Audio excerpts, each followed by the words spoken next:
It's 2004 near Christmas time, and a new game has released onto the PlayStation 2 in Japan, coming to America sometime later. Your parents buy you this game, and you slot it into your PlayStation. This game is called Katamari Damacy, the love child of Kita Takahashi, a man who brought much joy to the lives of many small and large gamers with his simple, short, and quirky little game. My name is Skye, and today I'll show you just what sets Katamari Damacy apart from the other games. Katamari Damacy was originally conceived in around 1999 when Takahashi joined the forces at Namco. Inspired by Crazy Taxi, he conceptualized a game where you drove humans around with a wheel in the back of their head. Takahashi called the game Action Drive, although the idea fell flat when he pitched it to the executives at Namco. As he worked in other projects, Takahashi continued to think of game ideas that would allow him to become more than just a game artist. Takahashi took ideas from the failed concept game Densen about a girl that traversed the world through power lines, and that idea sparked the idea for a game that tweaks your perception of reality using simple puzzles and game design. Another failed concept game that helped shape Takahashi's idea was Tamakoro Gashi, where the goal of the game is to push a ball into a goal. The pushing balls and combing of changed perspectives became two of the three bases Takahashi would place his game around. And now we look at the third, because the two ideas he had his game based on were both scrapped ideas that were already game concepts. So Takahashi made the balls from Tamakoro Gashi sticky.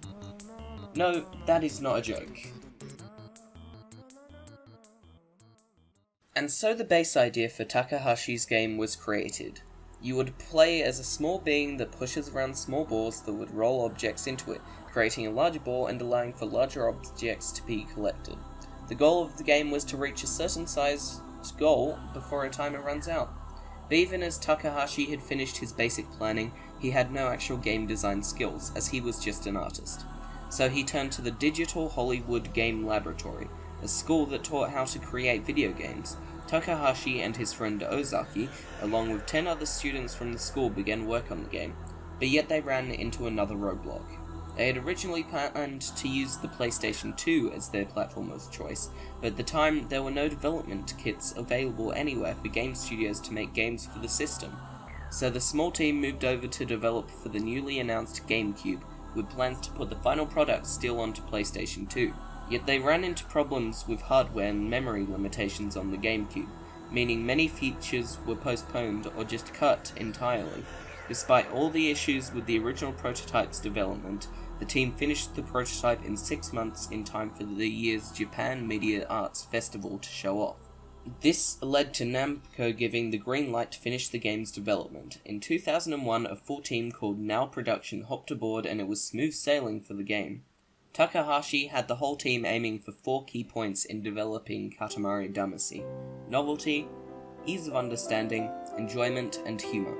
It was said that sometimes Takahashi straight up ignored Namco's orders to make the game more complex, and I'm glad he did, because the simplicity is what makes Katamari so beautiful and fun.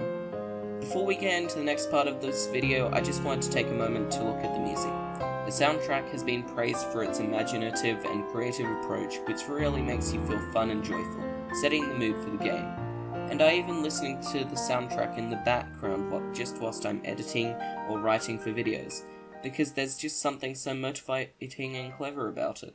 Anyways, time to talk about the release.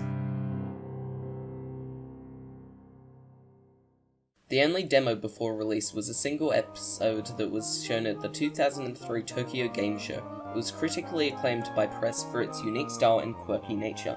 The stage was set for Katamari Damacy's release. And so, 1 year later, in March 18th in Japan, the game was released to the public at a price of 4,000 yen. It wasn't until September that the US got a release of the game, and sadly, Europe never got an original release of the Katamari Damacy game we know today. The game sold extremely well in both Japan and America, and got a nomination for Game of the Year, and mostly receives 8s, 9s, and even 10s by critics. Eventually, it gained a cult following of fans that eagerly awaited the next release. But how is the actual game? Well, dear viewer, it's time to show you.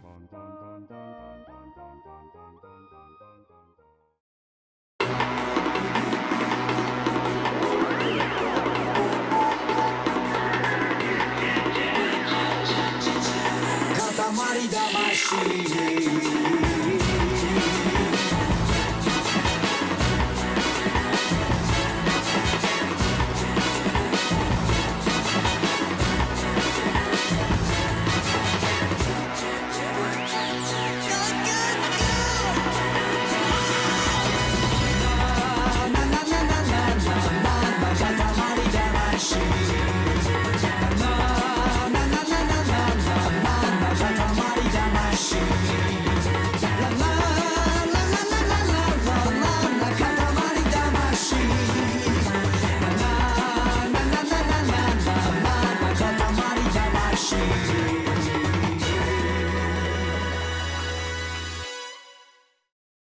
Katamari Damacy starts off with the king of all cosmos getting drunk and destroying every single star, planet, and celestial body except for the Earth.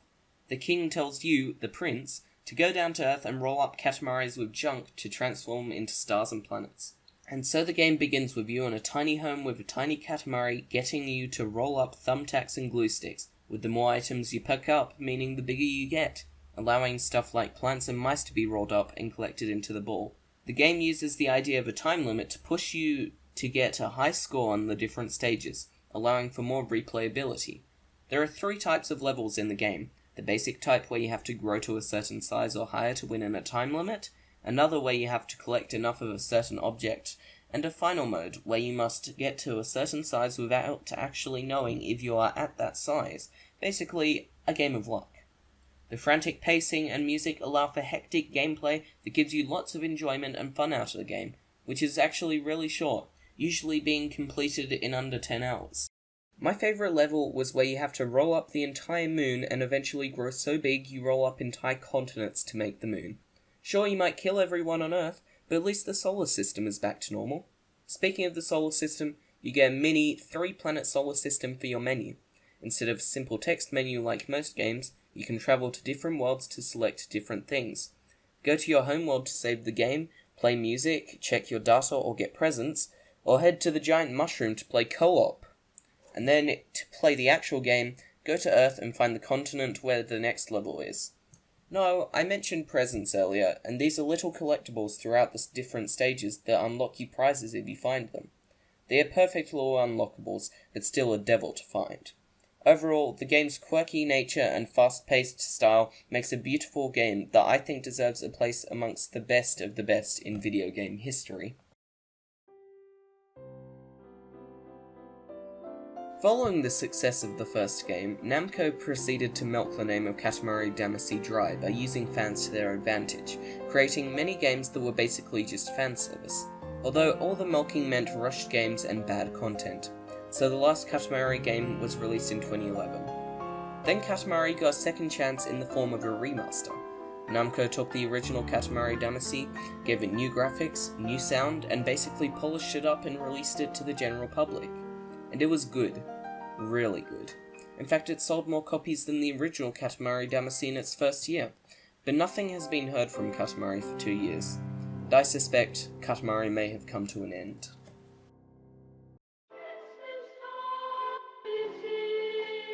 And so I must leave you all once more again, but believe me, I'll be back. Merry Christmas everybody, and stay safe out there. Peace out.